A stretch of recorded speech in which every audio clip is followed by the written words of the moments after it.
Extraordinariamente, los aztecas diseñaron y construyeron por sí solos algo que pocos imperios dominaron: el acueducto. El acueducto tenía dos canales de 1,2 metros de alto por 90 centímetros de ancho. Mientras uno era limpiado y mantenido, se usaba el otro, y así nunca se interrumpía el suministro. El acueducto de canales paralelos recorría 5 kilómetros desde tierra firme hasta el centro de la ciudad-isla. Ya en la ciudad, el agua se vertía en fuentes públicas y tanques y se distribuía en enormes jarrones de arcilla o se llevaba en canoas. Comparados con los europeos, los aztecas eran gente muy limpia. Sabemos que el emperador azteca se bañaba 2 veces al día. Así que, en cuanto a higiene se refiere, el pueblo azteca era mucho más avanzado que el europeo. Mientras los nobles aztecas se daban lujosos baños, en la Europa de la época, la peste causada por malas condiciones sanitarias mataba a millones. El baño del rey Nezahualcóyotl era uno de los más exclusivos de América.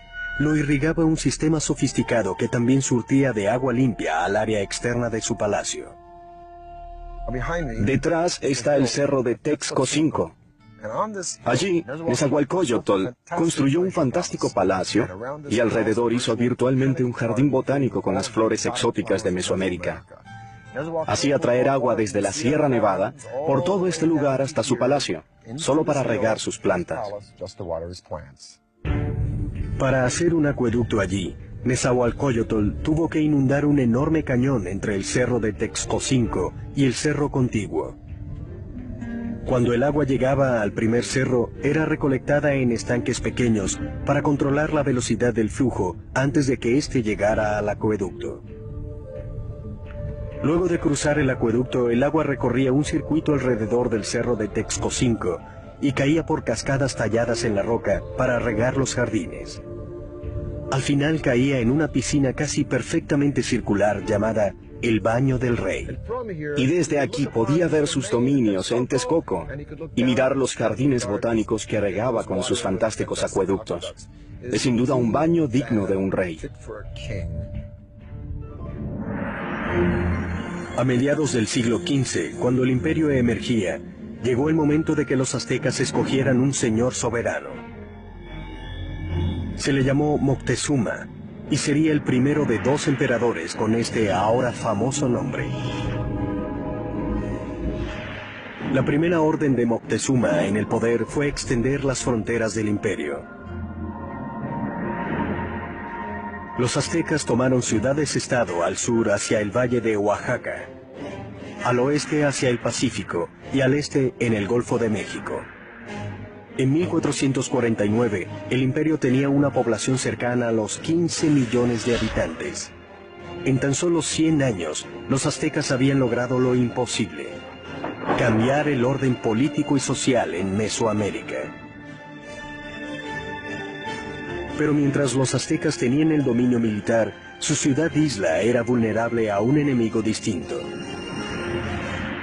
Al igual que Nueva Orleans, Tenochtitlán luchaba constantemente contra el agua, y uno de los primeros proyectos de Moctezuma fue el de protegerla de las inundaciones.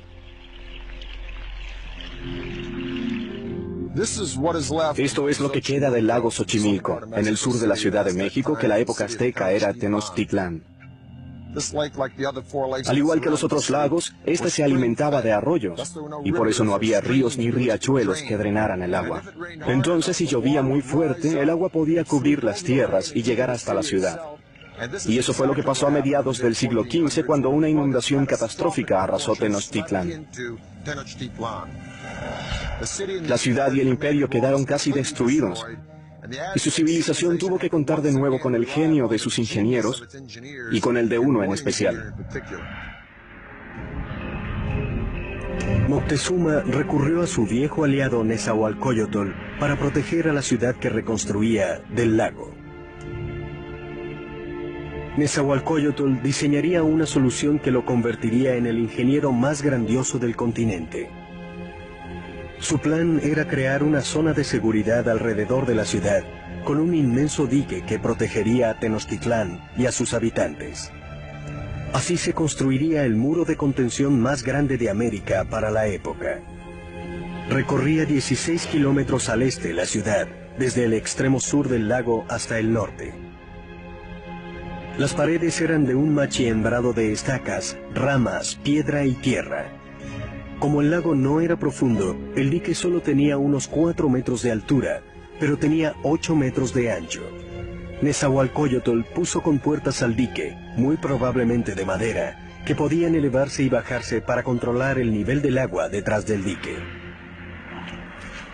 El dique también servía para otro propósito: proteger el suministro de agua. Era importante construir algún mecanismo para evitar que el agua salada se mezclara con el agua dulce de la parte occidental del lago. Un ejército marcha con el estómago, eso dijo Napoleón. Y tener un vasto suministro de alimentos para los civiles es vital para el desarrollo de cualquier civilización.